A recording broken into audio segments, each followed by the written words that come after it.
check my YouTube and make sure it's streaming.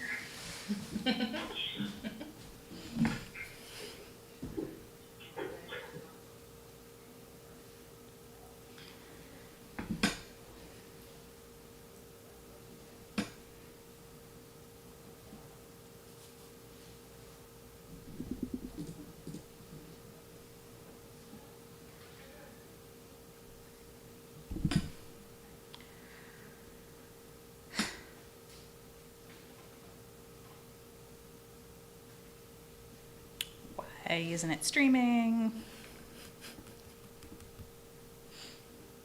Oh, okay. It's streaming now. All of that will stream, just a few seconds behind. Good afternoon, Governance Committee. Hello. How are you? Good, how are you? Good. Now that technology is kind of working for me, things are getting better. Technology has been fighting me for a couple of weeks now, and it's not great for life. Okay, so Mr. Lattimore is not going to be able to make it today. He might join us by phone later, but he had an appointment, so it'll just be the two of you. And Okay. all we have today for this agenda is technically the policy review. This is our annual policy review. Same policies we look at every year. They're all primarily based on state templates. So if there's anything you see in these policies that we might want to address, then by all means, now's the time. They look great. Great. Anything from you, Gina? Yeah. No, I didn't see anything either. I mean, that's basically what we've been doing. Right, right. Yep.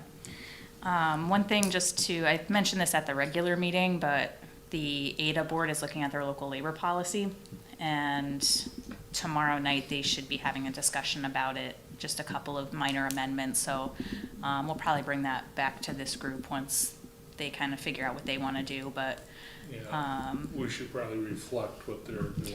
yeah, and it basically just opens up the opportunity for discussion after an approval.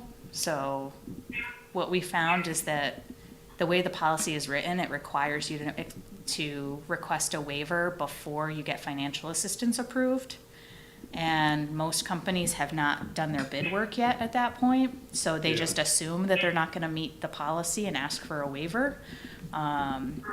The way they're talking about adjusting is to say is to open up the opportunity to request a waiver after the approval so that they can go through their bidding process.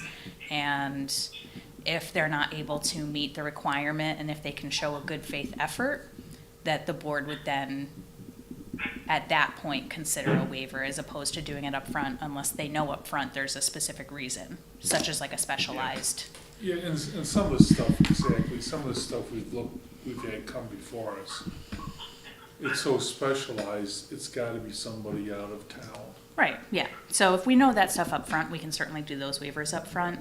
But on the more general stuff that people just aren't sure if they're gonna get bids or not, let's let them try first. And then if they can't find the labor, go ahead and come back for the waiver after the fact, as opposed to having them guessing as to whether or not they can find it.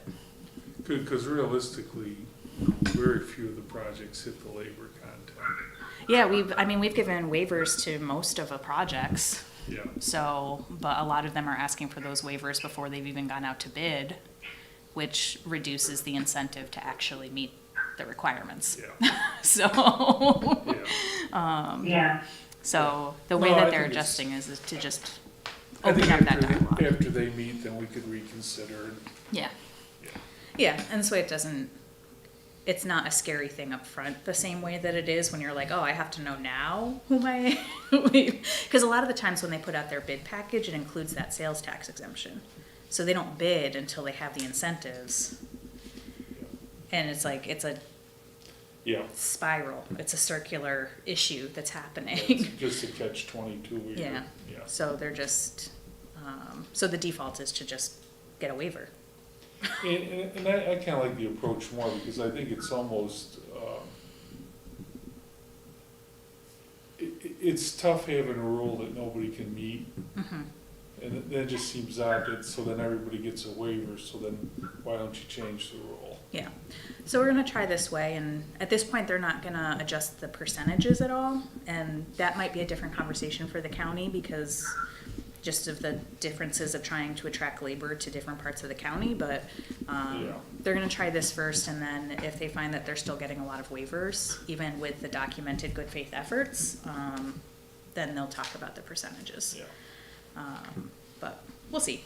We'll see how it plays out, but we'll bring that back. They've been planning to talk about it for 3 months now, but they have had some heavy agendas, so have not quite finalized things yet, but tomorrow's the day. So hopefully by next month, we'll have something to show you on that one. All right, great. But that's all. So does this committee like to make I assume we'll make a recommendation to the full board that these policies stay in place the way they are. Right, so moved. Jeannie? Second. There you go. Great, and that's a vote. All 2 of you. Yeah. Yeah. All in favor? All in favor? Person Aye. who motioned, person who seconded? Ugh. Okay, great. Well, is there anything else for this group to discuss? The next thing to happen is we'll be putting out we'll be handing out the self-evaluation forms for the next meeting to be returned by the end of the year, and this group will review those in early 2021, All right. so. Boy, it seems like we just got done doing all. I know, right? It's been a weird year. So very strange. It's almost October. Yeah. Yeah, we did not hit the mark on some of the things we talked about trying to do, but it was a weird year. Yeah. Oh, it's very strange. So we'll start that process next month and start getting that feedback again. But anything else? Nope, Adjourn? adjourned. No, Okay, so I'm gonna probably pause. How do I want to do this? I'm Yeah. gonna pause the streaming, and then we will return okay. at 4 o'clock. Gina, you'll still be there. We just don't need to stream the in I between. can call you back. No, that's okay. You can stay. Is that okay? Oh, you want to call us back? Yeah, that's fine. It's the Uh, same number. Yeah, I'll call you back.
So we're live again. Who's calling over? Oh, yeah.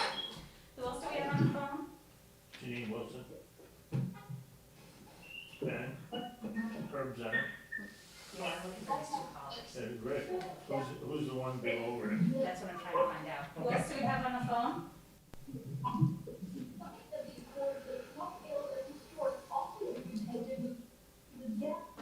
That's why I like in-person meetings, I hate this. Who's calling in? You can't see the, And there's no dialogue. Oh, geez. So is Chris Lewis on the phone? Oh, yeah, give the fifth part. Okay. And what about Gina? Or Paul? Okay, thank you. Paul in? I'm just guessing. No, Paul is not. Paul might not. Can they hear me?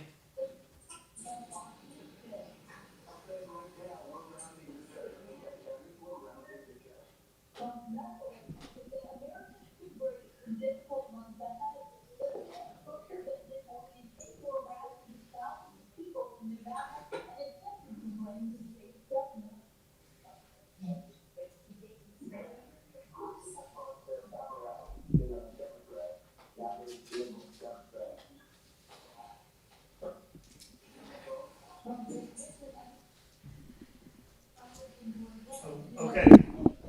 Are you attention? I'll call the meeting to order. We have a quorum, thank you. As long as we got, the sewer line people on, why don't we go right to the, probes report? Trace? Okay, so,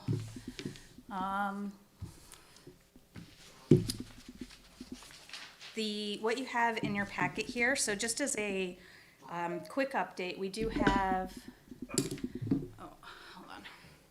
What's this?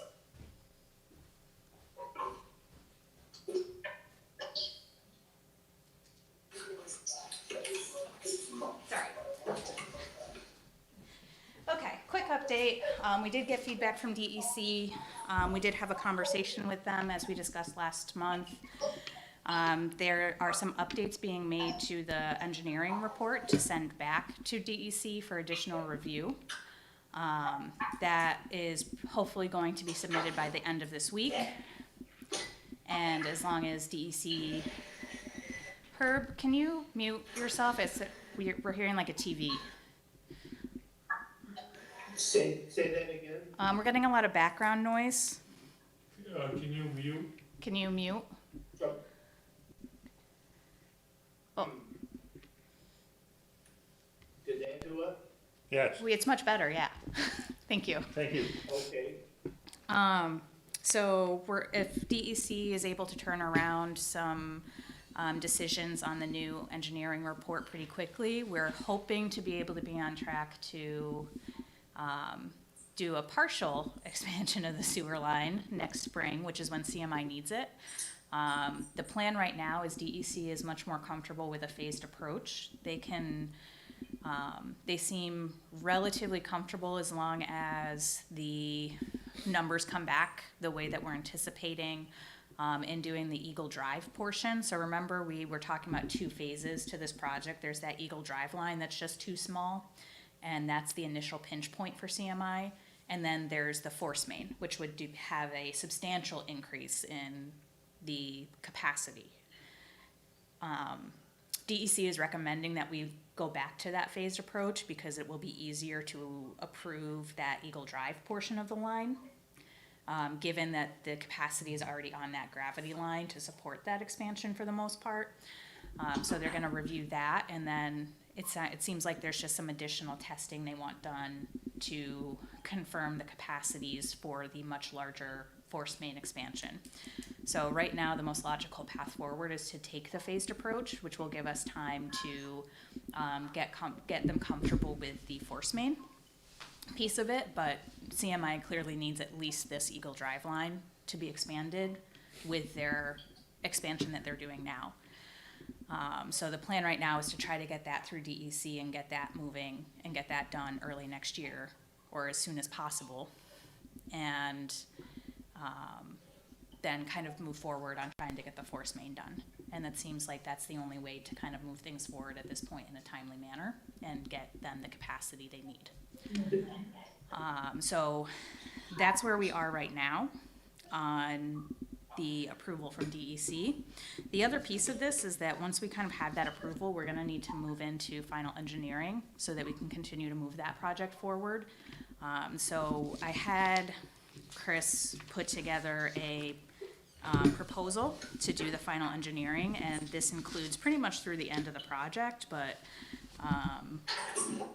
this is something. Roger's here, Roger. I don't care. Something, You know,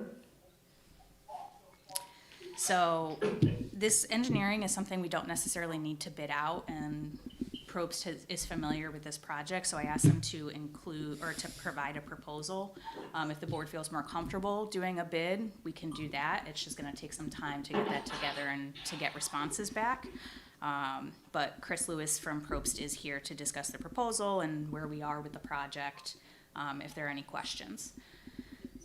Their proposal is just to do the small part of the line? Nope, this proposal, I believe, and Chris, you can confirm, is to get us actually through the whole force main project. Is that correct, Chris?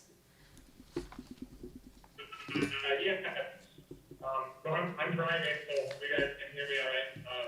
Our proposal is to do the full design of the Eagle Drive portion and the force main portion. And just to clarify what you were saying, Tracy, the way I understand it, or understood it in the way we're kind of revising the report, is that the DEC wasn't necessarily uncomfortable with the force main portion. They were uncomfortable with asking for an increase in the flow of 2 million gallons per day, which was kind of the ultimate flow of the industrial park. They were more comfortable with approving 1 million gallons additional flow, and then kind of evaluating how the system performs, how the sewer system the city performs, as well as the city's treatment plants, and then if at some point the industrial park or CMI needs additional flow beyond the 1 million gallons, they have to go back for a revised approval. But like the piping and everything could be designed for the eventual 2 million gallons a day. They would just need to go back to DEC to get their blessing once they go above the 1 million gallons a day. So your So proposal, there would be no reason for us not to do the force main in place of the other one if we could do that in the time that's needed to be done for the milk plant, right? Right, because it'll all be covered in this approval, so as soon as you guys had funding or whatever, you could go ahead, it would all be approved. Oh, that was not what I Okay. understood, but okay. no, He's the engineer, so I trust that's him. what we heard. So we would go ahead with the whole project, we'd get the 1 million gallons, and then later on, we could apply for the other 1 million gallons, but the pipe would all be in the ground. If we could do the force main project in time for the milk plant, Right. that would save the cost of doing the other one, which would not be necessary if we They- had the force main done. They'll both be necessary. Both pieces are necessary because that Eagle Drive line would feed into the force main, and it is not big enough. Right. Say that again, Tracy? So both pieces would be necessary. So if we do the force main, we still have to do the Eagle Drive line because the Eagle Drive line is not big enough. I thought the Eagle Drive line would not be used by the milk plant if they had the force main. Is that not right? Chris, can you clarify? My understanding was that the Yeah, what do you- Eagle Drive would feed into the force main. No. Correct, yeah, the Eagle Drive portion, we kind of identified as being net capacity now without any expansion, but the way we're kind of drawing it up and getting approval is the Eagle Drive expansion would feed into a force main that's dedicated to the industrial park. And then that existing gravity line would be left for the other users, like the Home Depot and you know, whatever else feeds into that line. But there are The, these, the forest main line is not gonna be directly connected to the milk plant? It will. No, it'll be directly connected to the expanded Eagle Drive sewer.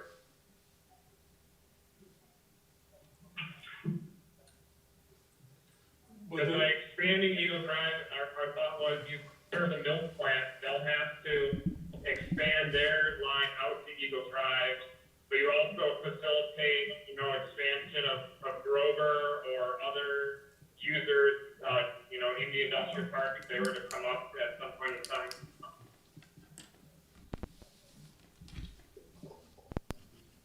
I don't understand that, but I don't know enough to dispute it, I guess. Herb, so the. I thought the new force main line would separate our involvement with the current line that's there. It would, so. Which I thought was what the object of putting the force main line in was. so Herb, it will. if that's true, Herbie, then there's less material going through that line and you really wouldn't need to update it.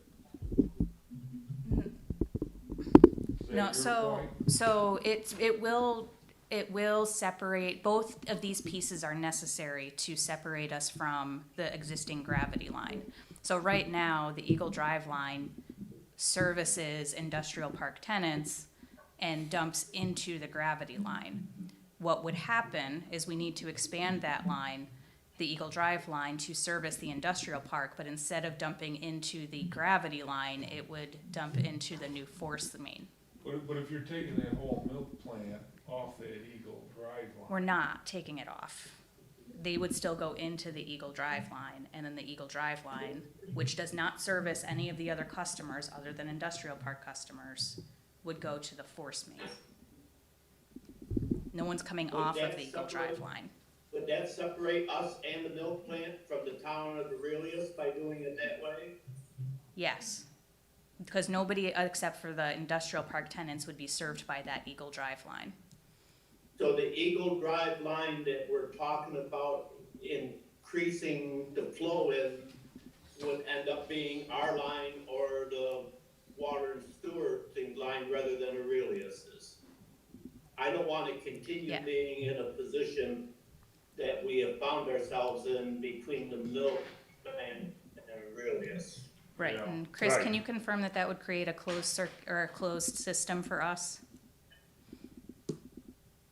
Yeah, I mean, I guess whoever owns the Eagle Drive line, I could see it having that the Eagle Drive gravity line feeds into the pump station, which that has a force main that goes all the way down into the city of Auburn system, and that would be totally isolated from the town of Aurelius, and it would be owned by, you know, industrial park, sewer, and water board. So yeah, so it would separate, it's basically just instead of isolating just the milk plant, you're gonna isolate the whole industrial park, so it's serve Grover and any future clients, or tenants. Okay, I accept that, then, does the milk plant understand that they are anticipating doing this large, increase in it, and that will have to be approved later? Do they understand that? or do they fall still under the 1 million gallons? They were on board with the phased approach. The initial project that they have in the works will be under the 1 million gallons additional flow. And they understand if they continue to expand down the road, it will require additional review. Okay, So once we get the 1 million gallons, we should turn right around and ask for the 2 million. You Well, we know, can start Yeah, working and one of towards the that. things the DEC was kind of uncomfortable with 2 million gallons is because there was not a lot of flow data. We collected some data last fall for like a 6-week period, and the DEC, recommended like a long-term flow study, like over the course of a year. And the city of Auburn is aware of that. I think it's something on their radar, but they're gonna have to collect more long-term data of their sewer system to kind of satisfy the DEC, I think. Right, but we might as well start that process now, No, because by the time we get the year's worth of data and we get something else, the milk plant might wanna expand again. I agree with that completely. We should start that process immediately. Cause it's gonna take time. yeah,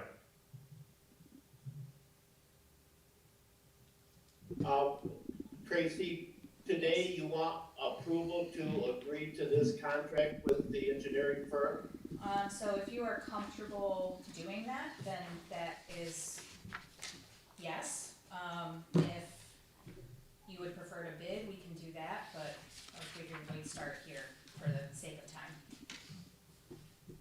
But if we want Brooks to do the engineering, we should just go ahead and move forward with it, I think. Are they going to continue working on getting the increased, flow for the extra that the milk plant's gonna need?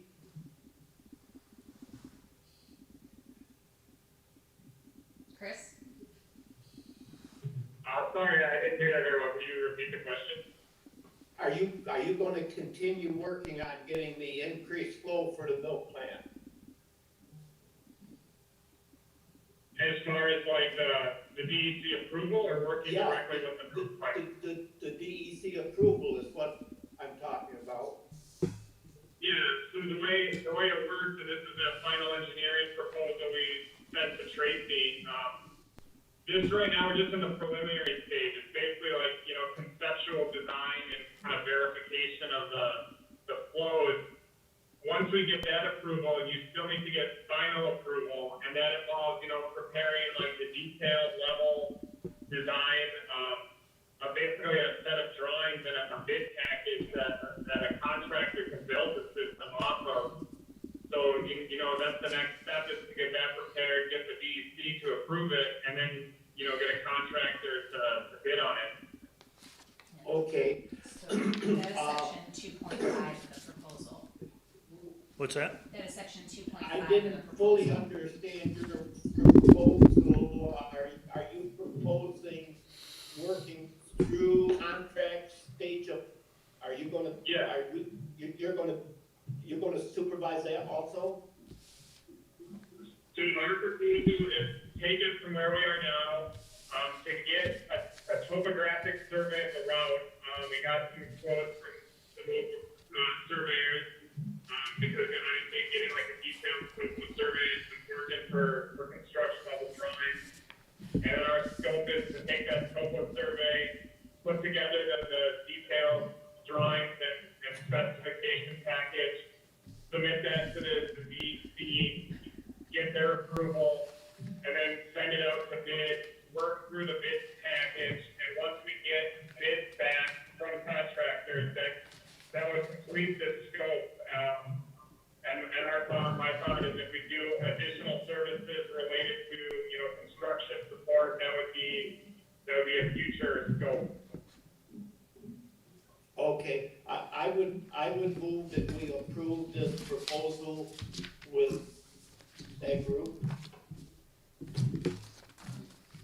Is there a second? I'll second.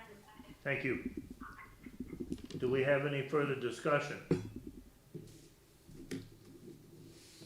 I'm gonna put you on the spot. We need a roll call vote, please.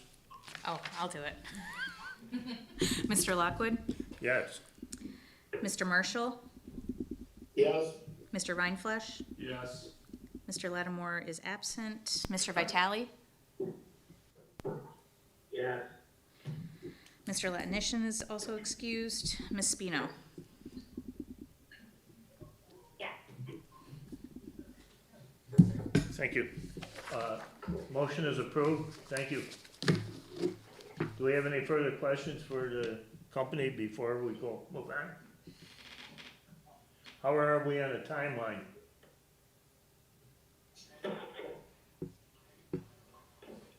So Chris had I sent, think we can probably go to bid in December. Chris, do you agree? Yeah, so, as far as scheduling, our first thing we need to do is get the towboat survey done. That'll take a couple weeks. But I think, you know, here we are in the middle of September, getting it out to bid by December is, by the end of the year is our goal. I know it's over the holidays, it can be tricky, but if we can get bids back by, you know, January, early to mid-January, that would be a good goal to shoot for. And that is somewhat dependent on DEC, but, you know. I know with Sound and Water, Yeah, approval, but we can kind of, if we get some initial feedback from them and, you know, once we get approval, the preliminary and feel pretty comfortable with the concept and the design, we can kind of take the bidding and the final approval parallel. I know we've had trouble with Sound and Water with some of our projects because of DEC. They've not been allowed to travel and they've been working from home. We've had some issues. Thank you. Anything further before we move on? Might be Paul. And who just joined us by phone? Is that Paul? It's Tracy, it's John. Oh, it is John. Hey, John? No, Hey, how are you? Good. We have just done the probes contract, John, for the sewer line. Okay.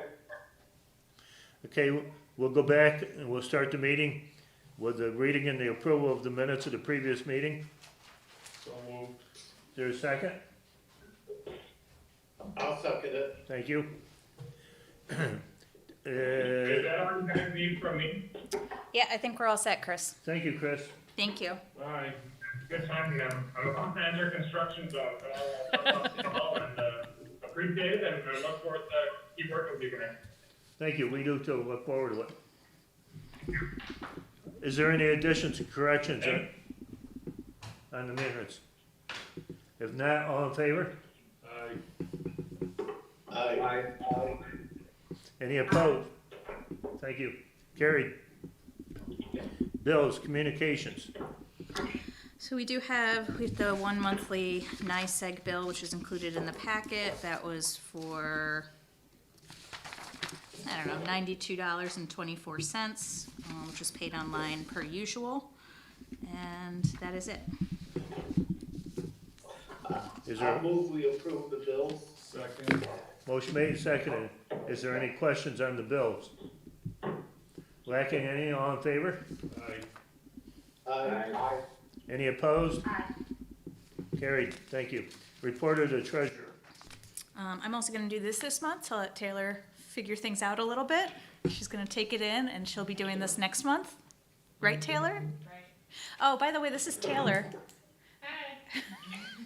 She's the new technical specialist. We'll get back to that. We'll get back to that. We'll do it during the CETA update. We'll let her introduce herself during the CETA update. As for the budget report, you can see that we did get these other bank accounts established. Not a whole lot on the P&L. There was some interest of $300.18, and then the NICEAG bill, and that was it for August. And then there's the outline of the different bank accounts at the bottom.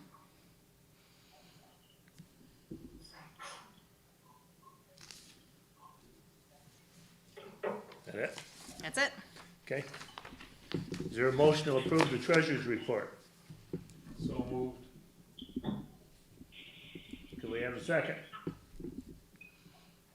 I'll second it. Thank you. Discussion on treasurer. All in favor? Aye. Aye. Any opposed? Carried, thank you. CETA staff update. Right, we have Chris Carrick and Melissa Clark from Abundant here. Do you wanna Oh. do that? They're on the phone here. Do you wanna skip over to Yep. that and then we can come back? Okay, we're gonna drop down to new business. We have, a project. Trace? Yeah, so, received an application from Abundant Solar, regarding the development of a roughly 5 megawatt, solar facility over on County House Road behind the Soil and Water Building. Yeah, that's right.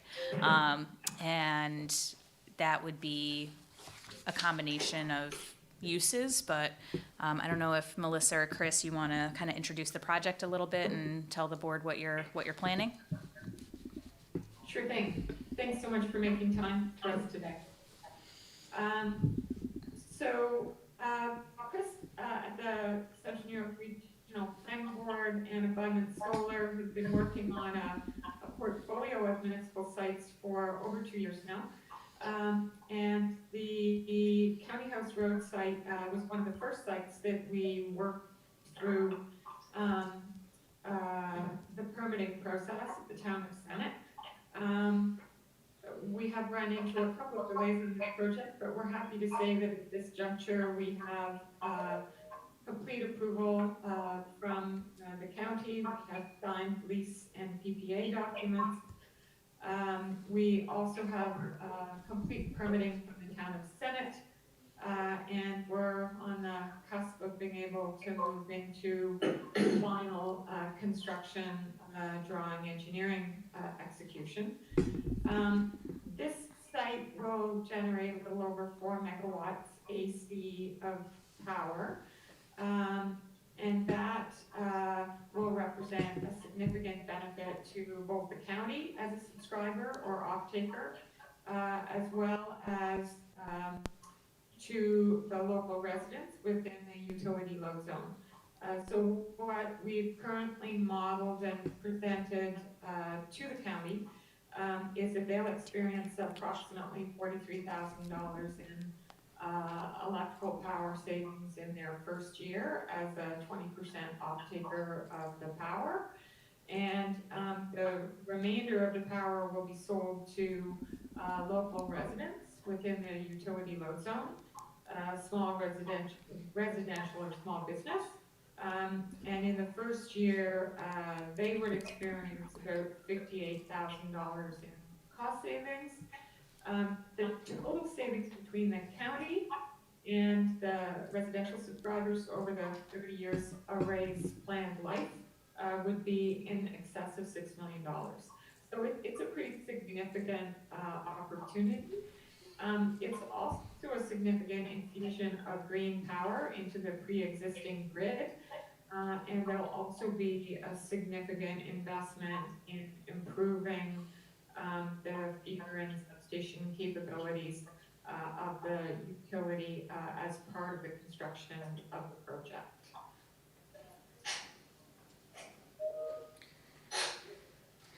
Any questions in context? Ray, do we have to hold a public hearing on this? I think we would, yeah. So all we're doing today is setting up a public hearing, is that right? This is just the initial resolution to get the thing moving forward. Where'd she go? She's getting their application. Okay. Trace, you got a couple questions? Yes. Public hearing? We will need to have a public hearing. Is that the question? That was one, yeah. Okay. What was the other one? Herb, what was the other question, Herb? I thought that was my only question. Okay, I thought somebody, okay. After reading this over, after reading this, I'm not sure it makes any difference, but they have Custer as chairman of the legislature.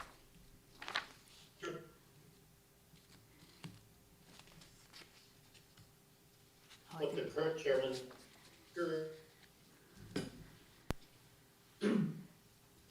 Could you repeat repeat, Herbie? We lost you. Yeah, we kinda lost you. Yeah, that might have been on our end. Sorry. What was that, Herb, about the legislature chair?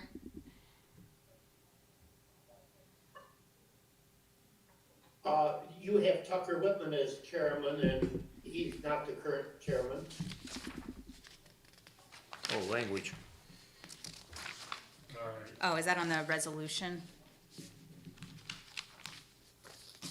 Yes. for the approval of the lease?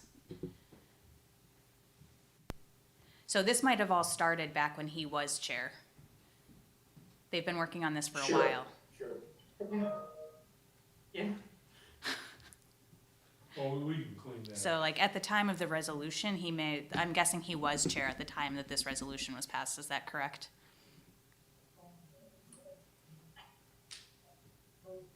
yeah, the original resolution would have been about 2 years ago. Or no. Yep.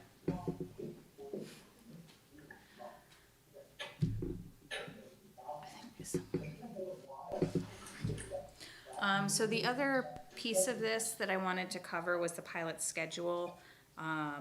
The one that was proposed is a 25-year pilot, and it starts at about $2,800 a megawatt. Is that correct, Melissa? Does that sound right? I had thought it was 3,000. Oh, right, because it's only 4 megawatts. Okay, I was doing it based on 5. No, Um, yeah, so it's 4 megawatts AC, that should be the calculus. Yeah. So typically, thus far, this group has stuck with kind of the 15-year route. Is that going to be an issue? Well, our preference would certainly be to see the 25. We've actually just increased the lease cycle for most of our arrays to 30 years because that now lines up with how long we can get warranties on the technology. So the panels are now warranted for 30 years. And so our first phase of lease typically lines up with those warranties. So the closer we can get to that, obviously, the more comfort our financiers have with projects.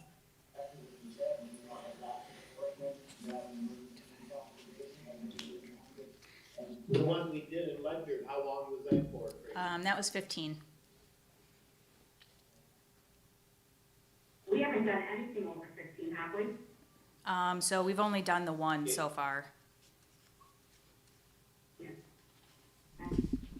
It seems like we should try to keep constant with that number of years. Yeah, I agree.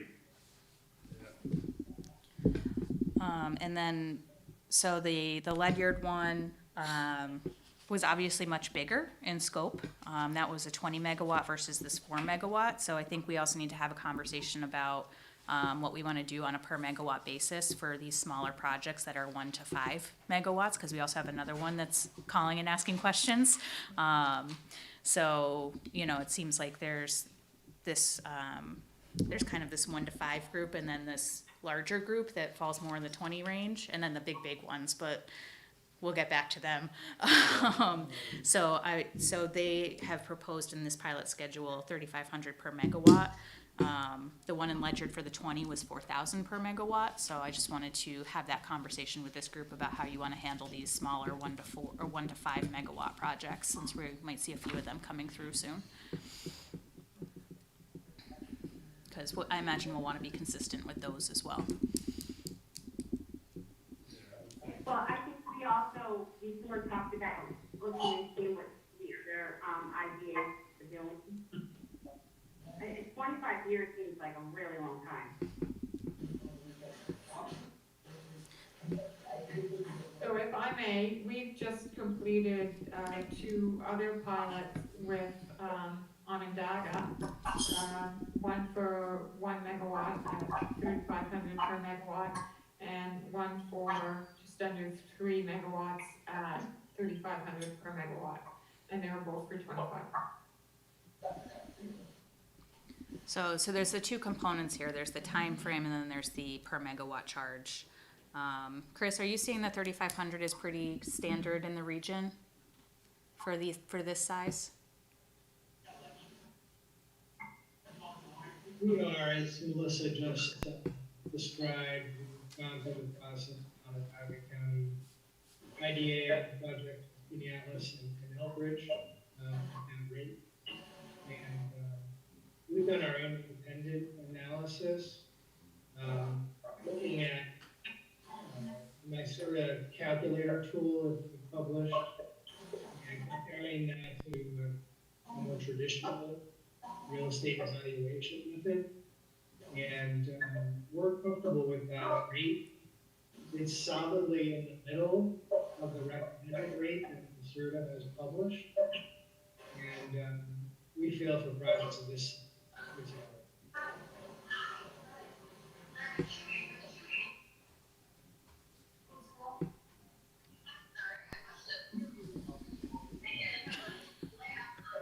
Any thoughts from the board on this?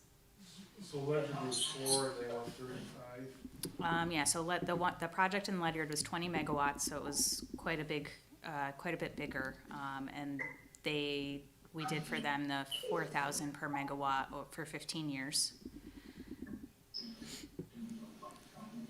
And then that's what we're trying to get from Duke for their 20 megawatt as well, to stay consistent.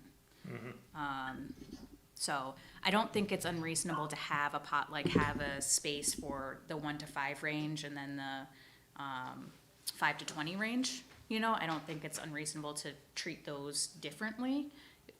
It's just a matter of, I know this group is probably going to want to stay consistent within those groups. So if this is what we do for this project, know that there's a few more coming of this size that will probably fall in this range as well. So you're recommending? It seems like regionally this is how it's falling into place for this size project. We can do some additional research and outreach to surrounding counties just to make sure, because we're a little bit low on those bigger projects compared to the region. So, but I can just double confirm. But Chris is working around the region as well, so.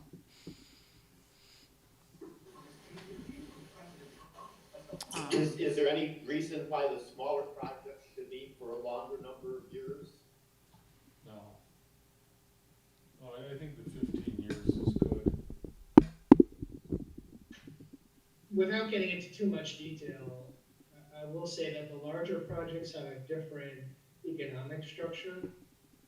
So Melissa already described how this array at County House Road will be selling power through a subscriber agreement to the general public.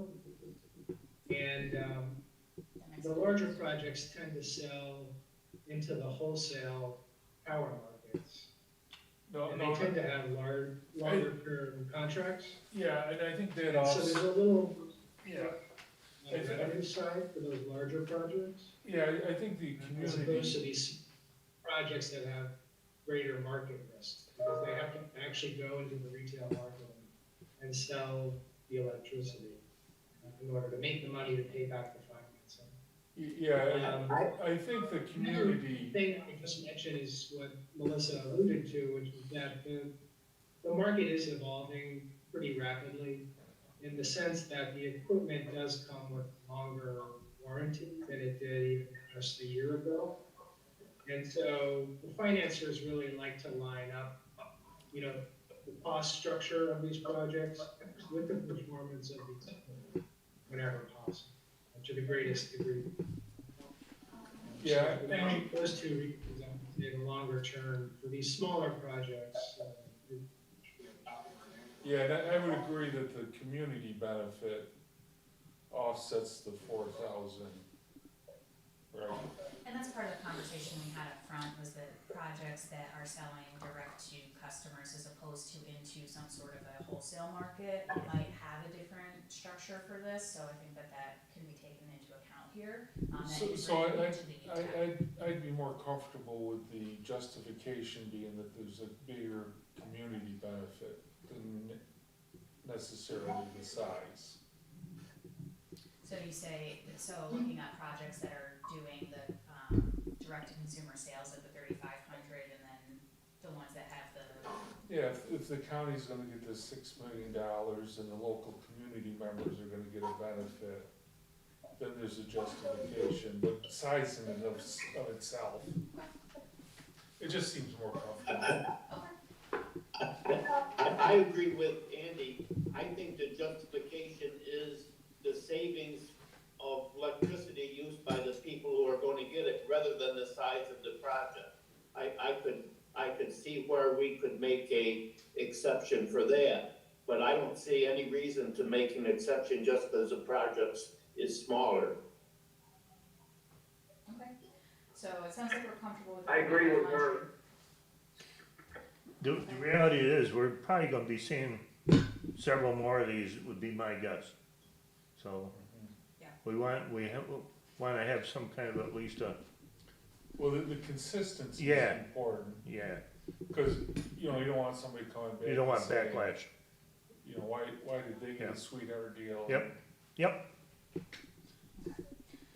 Okay, so it sounds like the 3,500 is comfortable, you know, they're clearly looking for the 25, we've typically done 15, so, is there any, you wanna stick with it, try to stick with the 15 and we can continue that conversation? well, up to the board. I haven't had a motion yet. Anybody wanna move, a number here? Well, I'd move the 15.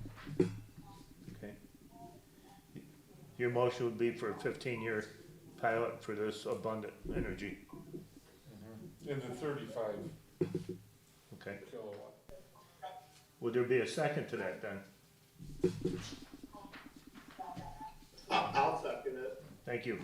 Is there further discussion about 25-year pilot?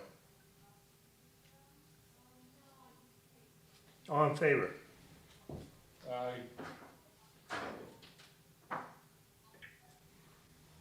Did we get enough? I just, with that motion, I think it should be specified, the reason that we're going for a 25-year one is that they're making this electricity available to customers to save them money, especially the county.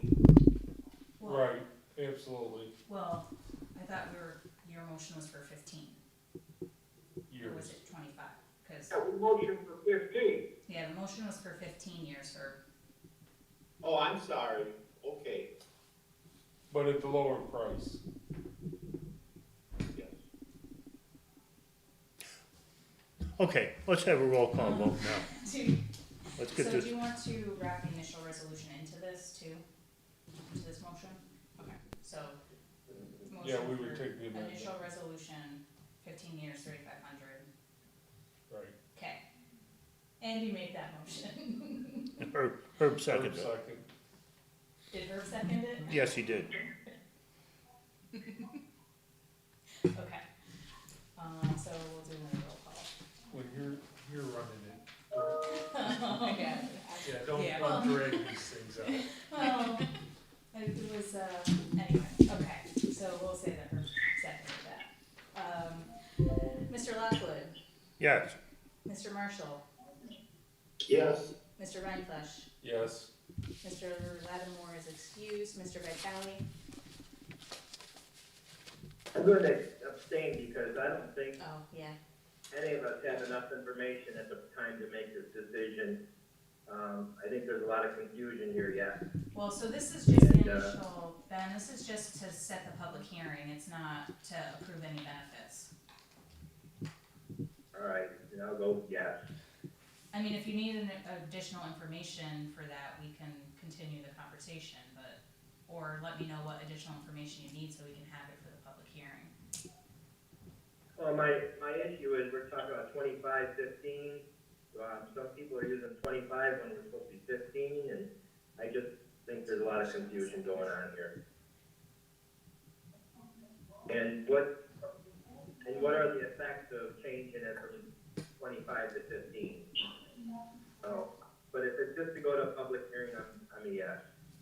Yeah, that's all we're talking about here. There's still room for additional discussion. Okay. Mr. Latinishon, John?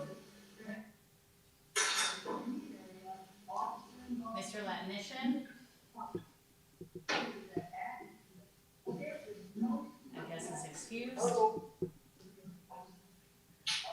Miss Spino? Gina? Did we lose some of our phone people? She's on. Gina and John, can you hear us? I can hear you along with like 7 other conversations. I'm not sure what we're picking up. If the vote is for a 15-year, then my vote is yes. The vote is for a public hearing based on that, yes. Okay, yeah. Gina? Herb, we're getting some background noise from you again. That's yes, Christina. Thank you. Okay, Okay, so Melissa and Chris, I'll be in touch, and we can work out some of these questions around what these impacts are ahead of the public hearing. motion is carried. Great. Thank you very much. Thank you. I know. Yeah, Is that hard enough? moving back to updates. Oh my gosh. Okay, moving back to updates. So, Taylor, would you like to introduce yourself? This is Taylor. She's our new technical specialist. Hi, I'm Taylor. I'm, as Tracy said, a new technical specialist. I've been here since August 24th. So creeping on a month. I previously worked in banking at Empire Federal Credit Union, so I'm transferring my knowledge from that institution to here. I'm native to the Auburn area. I do have a son, so you'll see us out in our community when I'm not here. Well, welcome aboard. Welcome aboard. Thank you. Yes.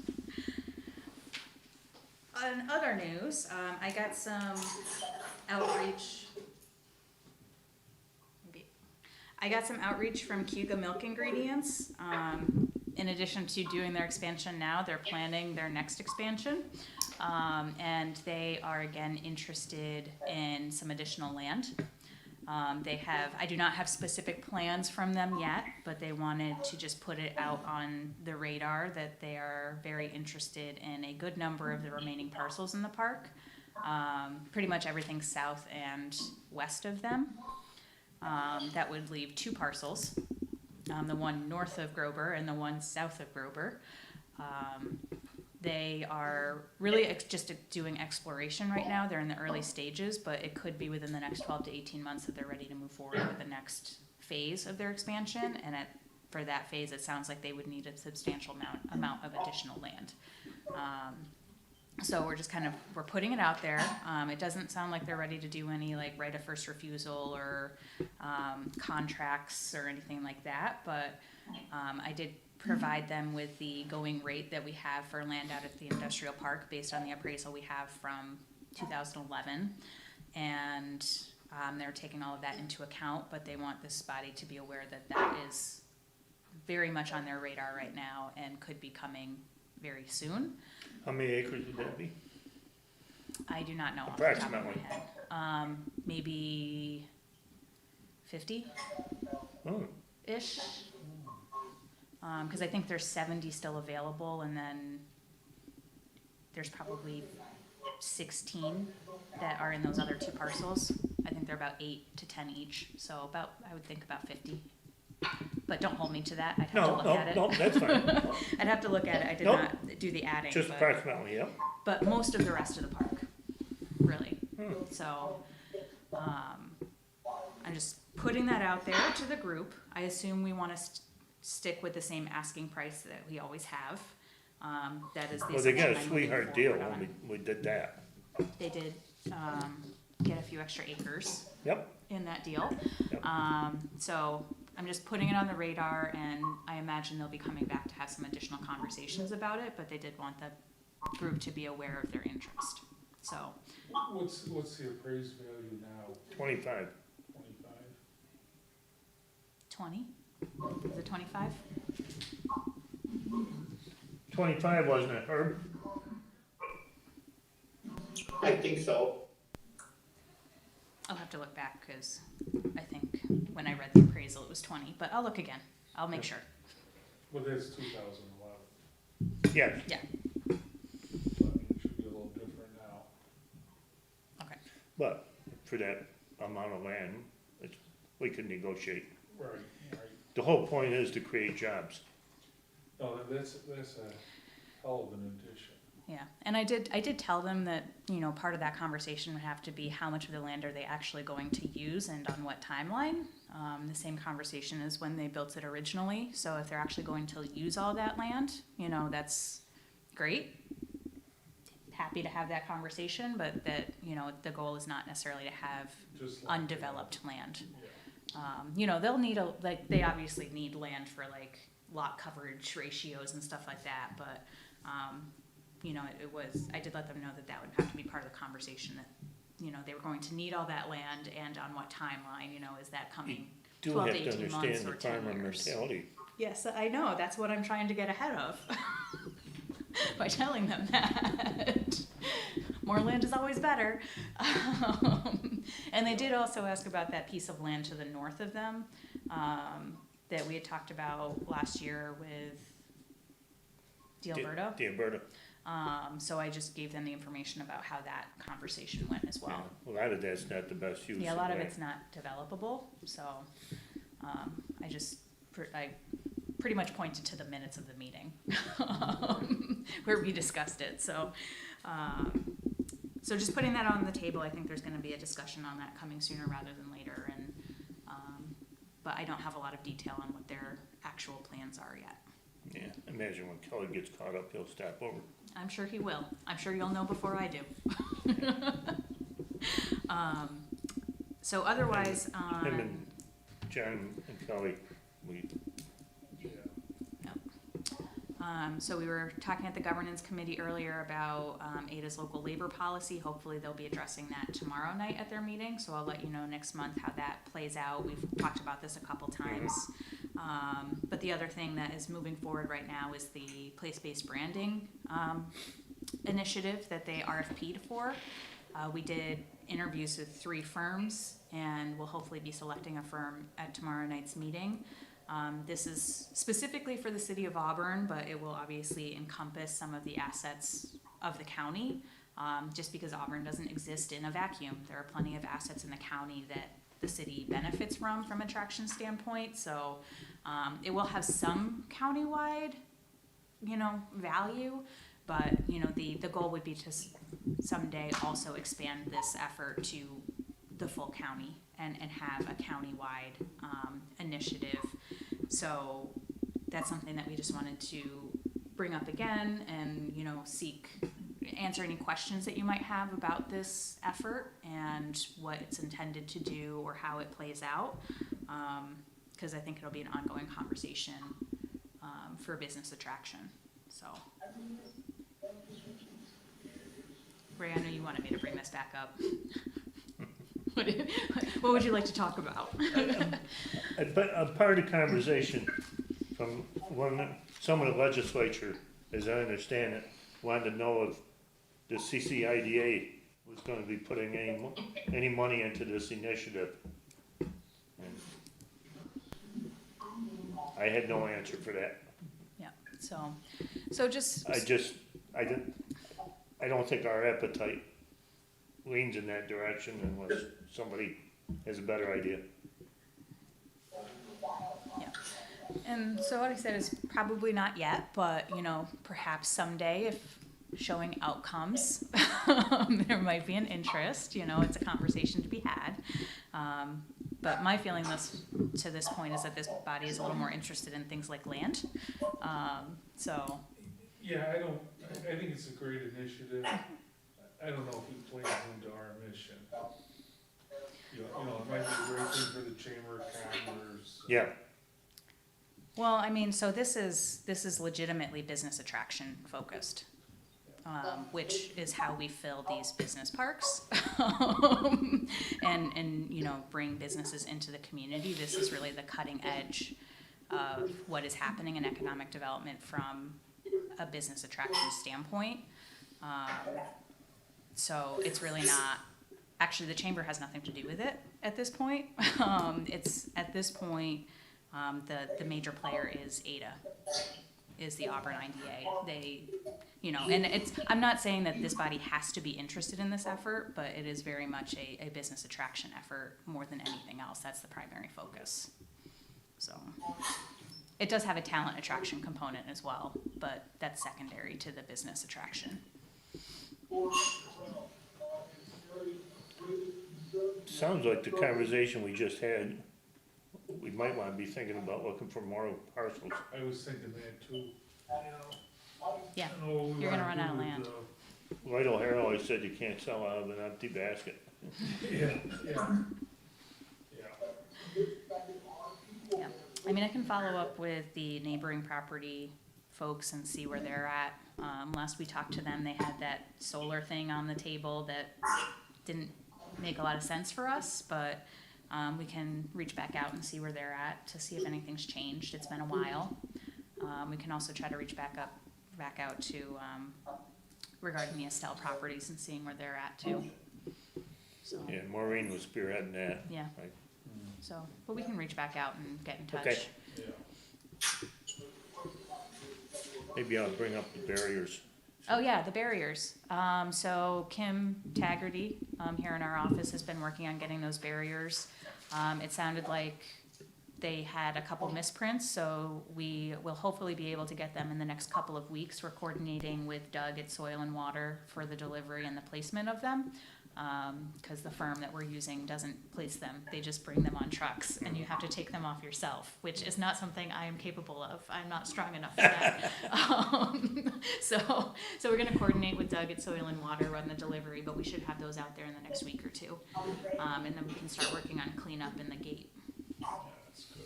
Ben, are you there with that? Ben? Yeah, I caught that. Okay.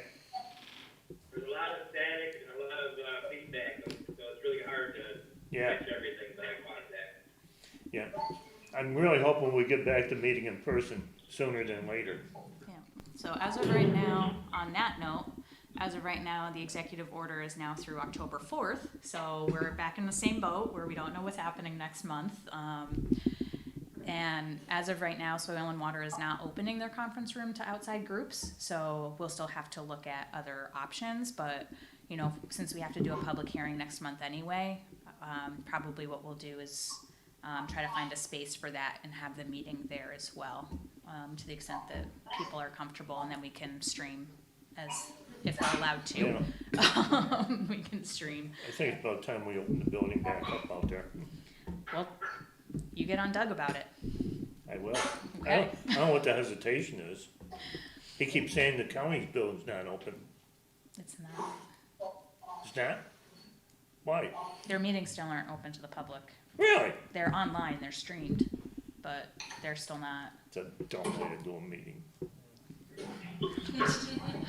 not the decision maker Yeah, our there. meetings are, legislators come in, but we're really not open to the public. So, but again, we just When, need to, is there gonna be a change to that at some point, Ben?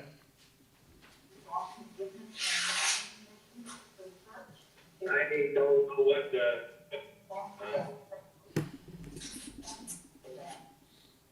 there's a certain amount of people that can come in, but it's very limited. And I don't know what the future brings either. Right, I agree. We've been having open meetings at the town. You're not? We are, All the towns are. yeah. Jim Young, I know they're doing it. so, Okay. Report from the governance committee.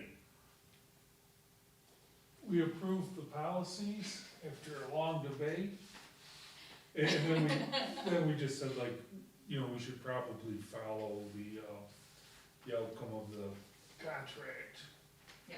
The labor issue. Yeah. But, So- you know, we can leave that for another meeting. yeah, so the governance committee just is gonna recommend that we move forward with those policies. We'll do a policy resolution in December like we always do. But they just reviewed the governance policies and nothing's really changed, so. Okay. Upcoming events. So there's a couple trainings coming up.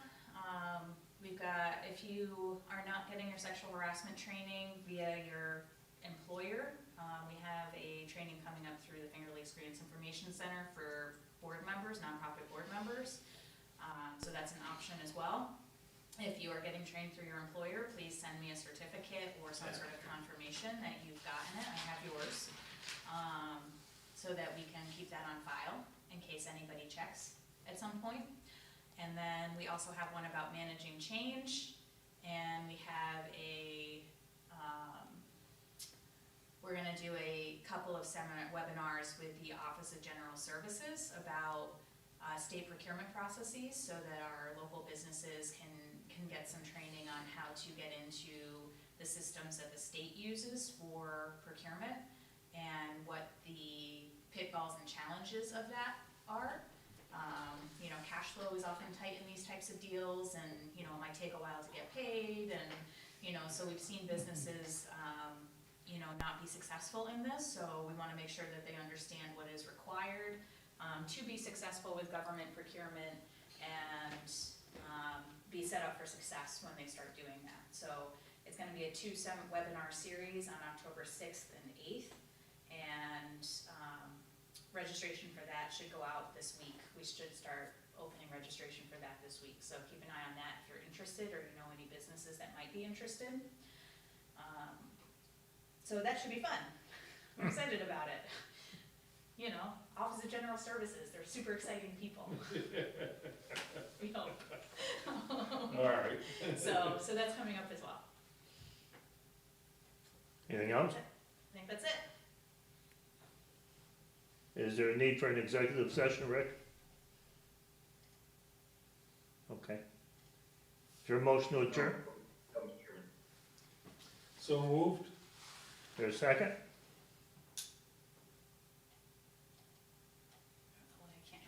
Second. All in favor? Aye. Any opposed? Aye. Thank you. Thank you. Hey, Tracy. Hi, Rob, or Rick. Oh my gosh, too many layers. You need anything signed?